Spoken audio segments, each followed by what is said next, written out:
we have these awkward moments that people like to bring up, like, oh, remember when you had polka dots on your hair, or remember when you did this, remember when you said that, remember when you screwed this thing up, it was so funny, But there's also moments when we have that are more serious. They're more real, painful, difficult moments. Maybe it's a decision that you made, a mistake that you made in life. Maybe it's something that was done to you. Maybe it's the way that you showed up in relationships when you were dating, or maybe it's a family that you were raised in, or maybe it's struggles with addictions that you had. There's these other things that somehow they follow us as well. There's these other moments in our lives. It's like, man, I really wish I could just I know that was a thing. I wish I could get past it. I wish people would forget it. I wish I could erase that from existence. I wish people would let me go away. I don't want this thing to haunt me forever. But it doesn't always have to be a bad thing. Sometimes it's just kind of a reality of growing up. I don't know if you guys have had an experience. Maybe you live in the same town or around the same people that you grew up with, and they never see you any differently than that kid that they grew up with. Even Jesus had that. In Mark 6, it says Jesus was teaching in his hometown, and as he was teaching, there was this group of people that were like, who is this guy? Where did he get these wisdom from? Aren't his sisters, isn't his mom Mary? Aren't his sisters still here with us? And they didn't want to listen to him because it was just Jesus. They're like, I remember when that guy was in diapers. I'm not going to listen to him. There's no reason why we should listen to him. There's these things that we want to grow past.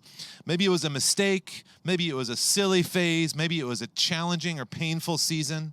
But there's these moments we all have where we want to grow past. We want to be able to evolve, to become something more or something better than we used to be. But there's always going to be people in our life that will only ever see you for who you were and never for who you are. They will only ever recognize you as, oh, that's the guy that had the polka dot hair. Oh, yeah, that's right. That's the church where the pastor showed the inappropriate picture on the screen in the middle of a sermon. Oh, that's right. That's the person that hurt me. That's the person that betrayed my trust, and I will never, ever allow them to forget it. We all have these moments. I know that we do because I'm one of those people. As much as I hate it when people do this to me, or they see me and they just associate me with this one thing. Maybe it was, there was probably about 8 years of my life where it was really difficult, really dark. I made a lot of bad decisions, and there's some people that still know me from that time, and they don't like to let me forget that. Those decisions I made, the choices, the things that I said, the way that I acted. I hate it when people do that to me, and yet still somehow I do that to other people. I still hold other people to something that they did 10, 15, 20 years ago. A way that they treated me one time, even though they've never done it again. A way that they failed, a way that they hurt me. I hate it when it's done to me. I should hate when I do that to others as well. We've all had this experience. So what do? Do we ignore those people? Do we cut them out of our lives? Do we move away, just find a different state or a way to just kind of cut ties? In Luke chapter 8 is where we're going to be. And there's a story where Jesus shows us a different way. It's kind of a different story. You guys may be familiar with the story. This is a story about a man who is demon-possessed. And now, as I say that, some of you guys are like, what did we sign up for today? We're sitting out here in the sun with no umbrellas, and now we're going to be talking about demons. We're going to talk about this a little bit. And I think it's an important story for us to acknowledge because it gives us a really different perspective. And even if this feels so far from your day-to-day routine, I think there's something deeply connected to our lives that we actually can pull from this. It says this in verse 26 of chapter 8. It says, they sailed to the region of the Gerasenes, which is across the lake from Galilee. When Jesus stepped ashore, he was met by a demon-possessed man from the town. So Jesus, he sails across the lake, he gets off the boat, and the welcoming committee is this demon-possessed man. Not necessarily the foot forward that the town wants to have. It says, for a long time, this man had not worn clothes or lived in a house, which is kind of describes my kid when he was like 3 years old. There was like just entire weeks where he just wouldn't wear clothes. It's too hot. It's too hot for jokes today.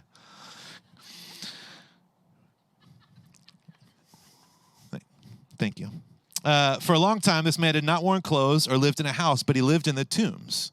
Many times talking about the demons, it had seized him, and though he was chained hand and foot and kept under guard, he had broken his chains, and he had been driven by the demon into solitary places. Again, this is the person that Jesus meets. This is the one that greets him as he steps off the boat in this town, in this region. It's this man who probably at this point wasn't wearing any clothes.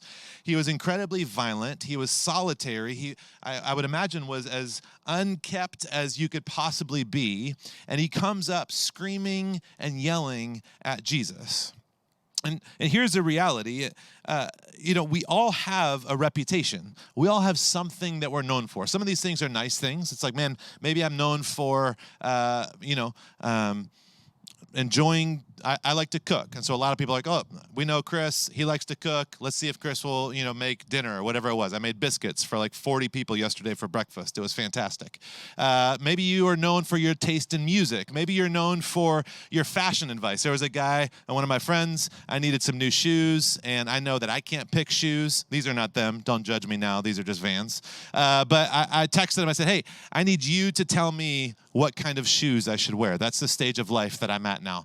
And so we all have a reputation. We all have something that we're known for. Maybe it's kindness or hospitality. Maybe it's your generosity or your sense of humor. Maybe you're the funniest person in the group. Sometimes these are not necessarily positive things. Maybe it's mistakes or choices, or you're angry, or people know they have to walk on eggshells with you. A lot of time, our reputation kind of boils down to a handful of moments. And in this story, we only have a few verses that talk about this guy. And as much as they're not pleasant, it's still true.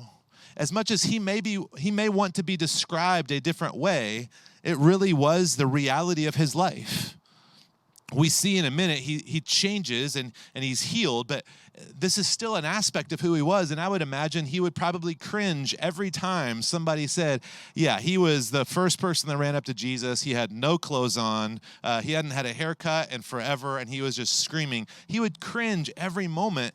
Just because it's not pleasant doesn't mean it's untrue. He did these things. He was this way. He earned this reputation. And Jesus asked him in verse 30, he says, what is your name? Legion, he replied, because many demons had gone into him. Jesus says, what is your name? And in this culture, names were so much more than just what we called people. Names really identified who you were. They spoke to the type of person you were. It was this idea of identity much more than just your name, your handle, or what to call you. As essentially Jesus says, okay, it's clear what your reputation is, how other people see you, what you've done, but how do you see you? And his response essentially reveals that he sees himself as being wholly defined by his demons. His response essentially articulates, regardless of everything else that I am, of anything else I've done, whether I've been this way forever or whether this is a recent thing or whatever it is, I see myself solely based on my demons.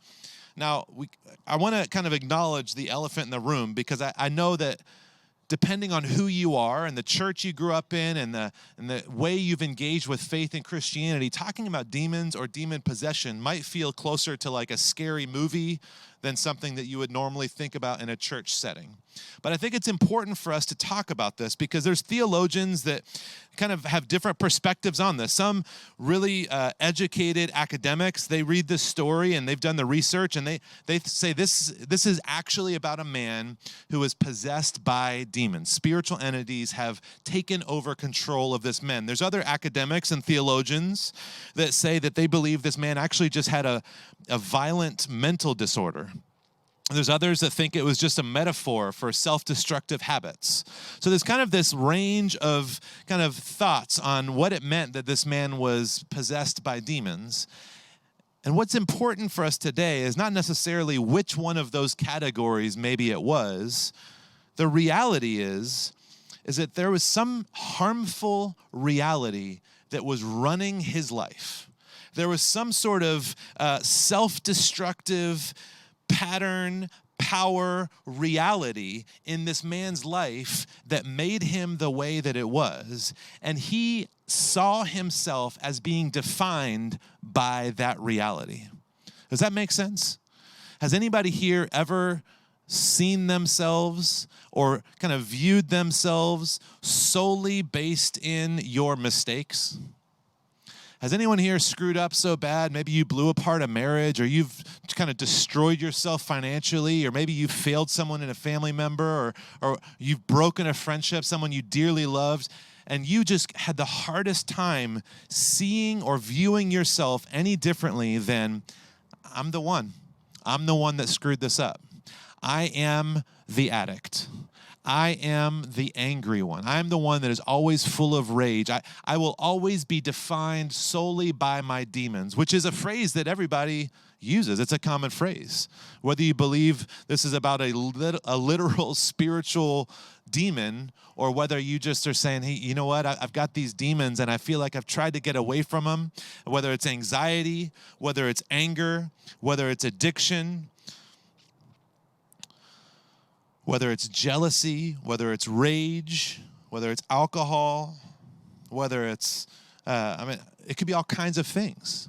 But so many of us have heard the phrase, we're familiar with the phrase, I've got these demons and I want to be free from them, but I just feel like I can't get away from them. He sees himself defined by his demons, and I wonder if there's ever a time in our life where we would have said the same thing.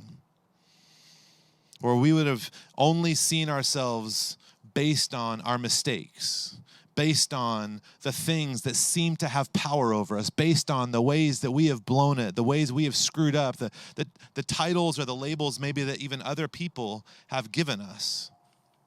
Even if I wanted to stop, I'm not sure that I could. I would need help from someone outside of myself to find freedom. What we know for sure is that this man's life had been ruined. He had caused immense damage to others, and this is how he defined himself. Jesus has compassion on him, and he ultimately casts the demons out. He heals the man. He provides this healing, this hope, this freedom that the man is looking for. And it's kind of this fantastical story. But in verse 35, it says, the people went out to see what happened.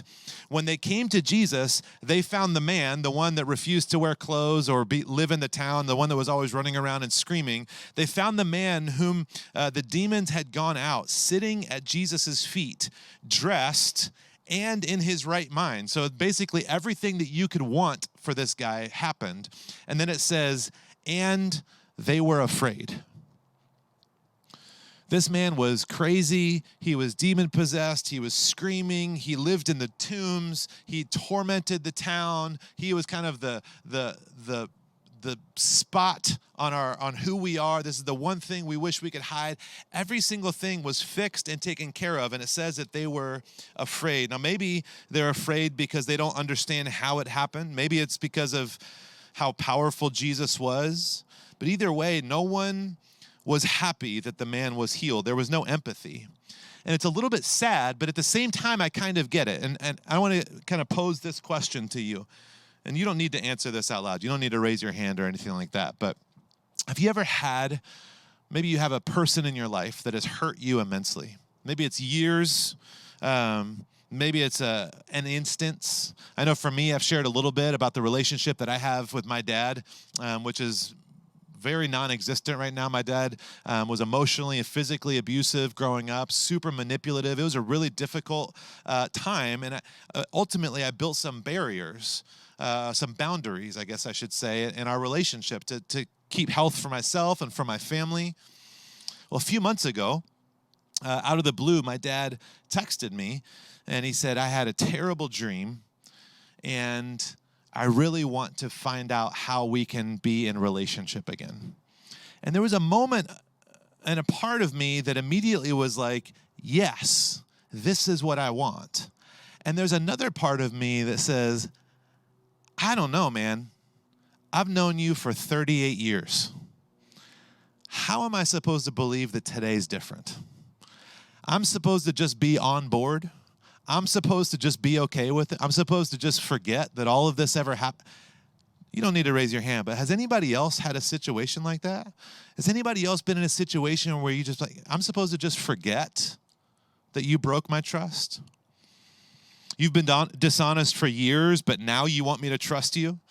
You've been in and out of programs for years, but now I'm supposed to be confident that you're going to stay clean. You've been emotionally abusive or manipulative for years, and now I'm supposed to believe that you're just going to be normal. I think that's what was happening in this situation. They walk out. They see this guy who they had known for years, who had tormented them for years, clothed in his right mind, sitting at the feet of Jesus, and there's a sense of fear of, I don't know if I want to believe this. I don't know if I want to buy this. I don't know if I want to sign up to allow myself to be hurt or let down again.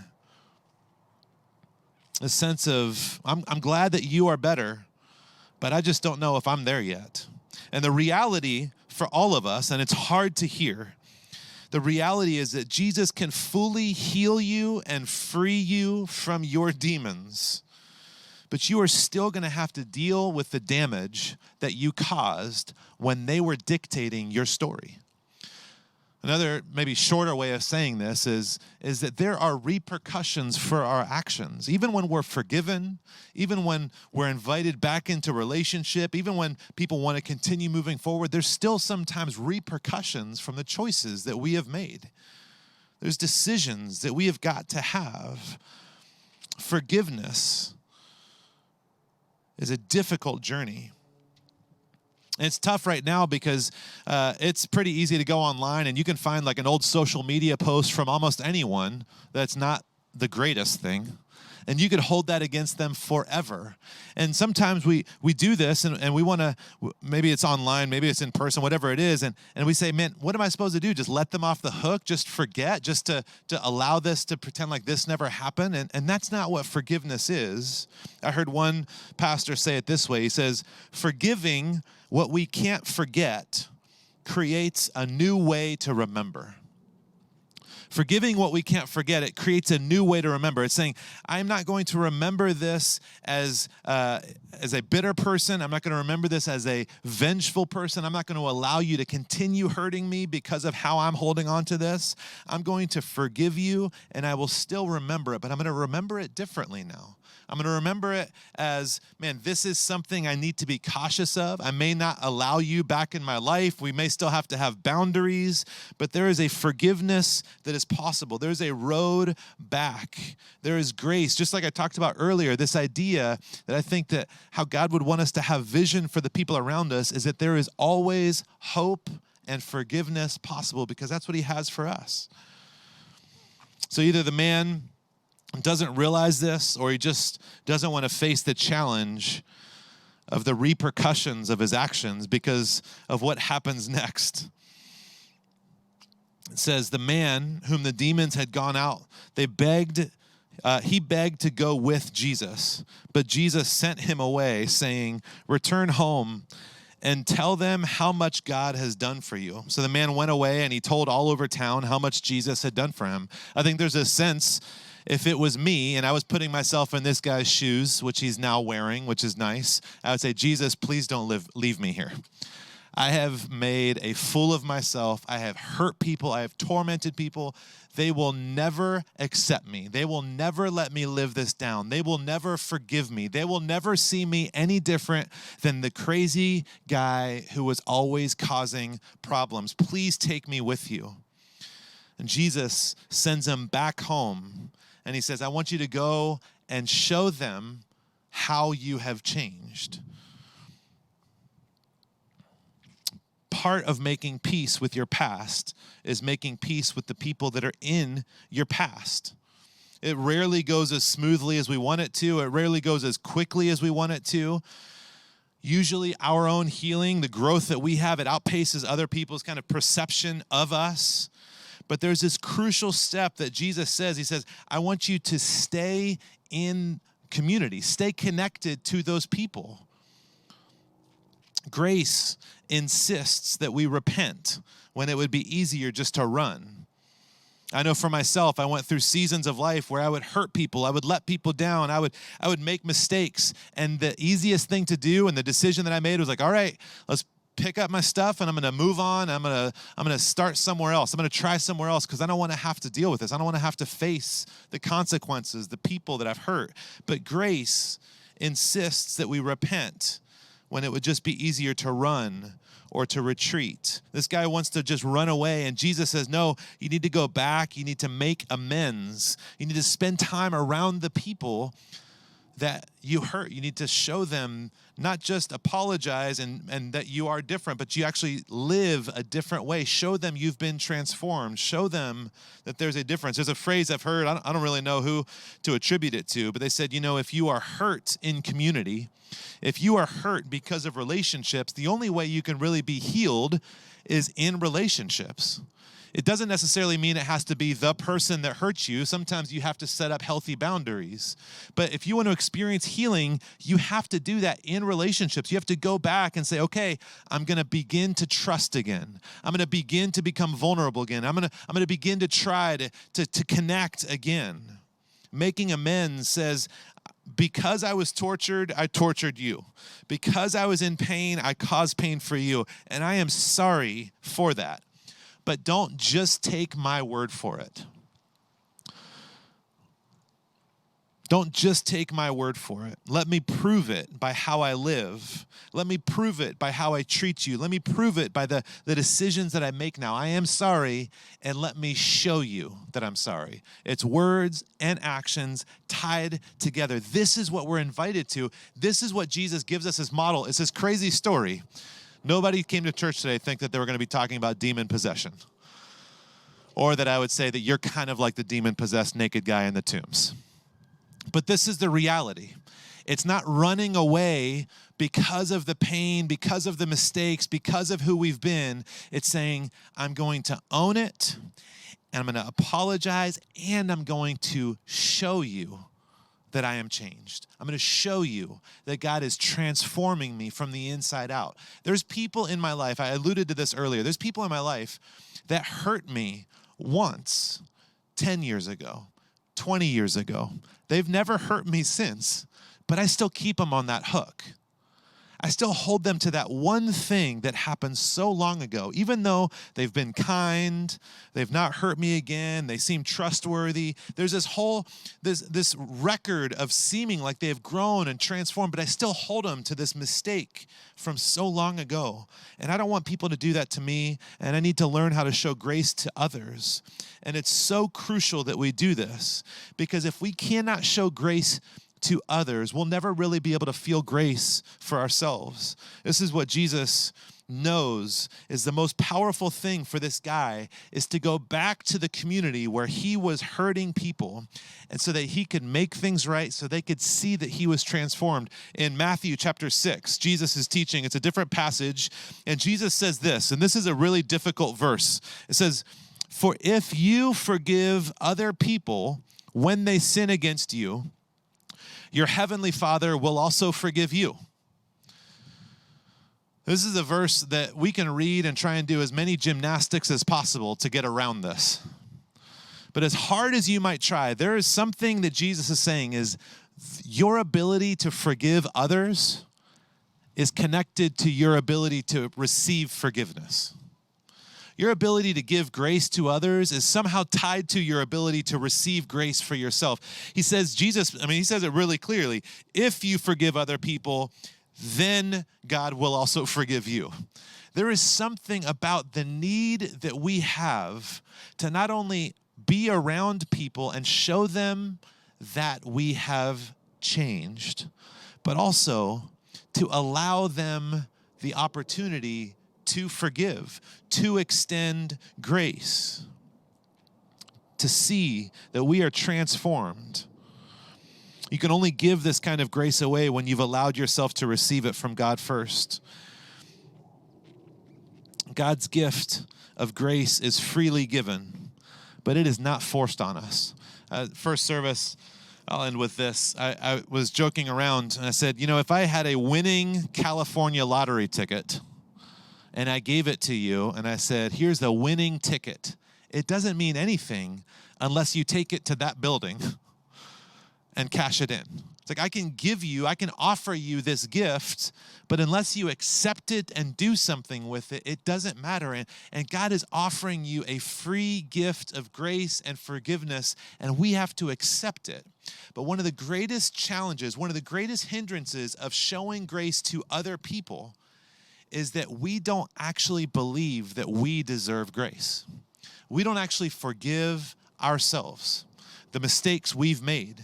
And because I can't imagine that God would really forgive me, because I can't imagine that my wife would really forgive me, that my friends would really, because I can't imagine that somebody could really, truly forgive, it makes it impossible for me to actually forgive other people. We've got to become comfortable with the fact that God sees you, He knows you, and He forgives you. C.S. Lewis said it this way. He said, I think that if God forgives us, we must forgive ourselves.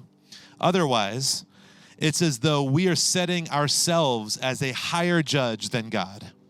We've got to figure out, how do we accept grace and accept forgiveness, and how do we extend grace and extend forgiveness? We don't want to be haunted by our mistakes, by our past, by our decisions. And we also need to realize that we don't want to haunt anyone else with theirs. Let's bow our heads and pray together.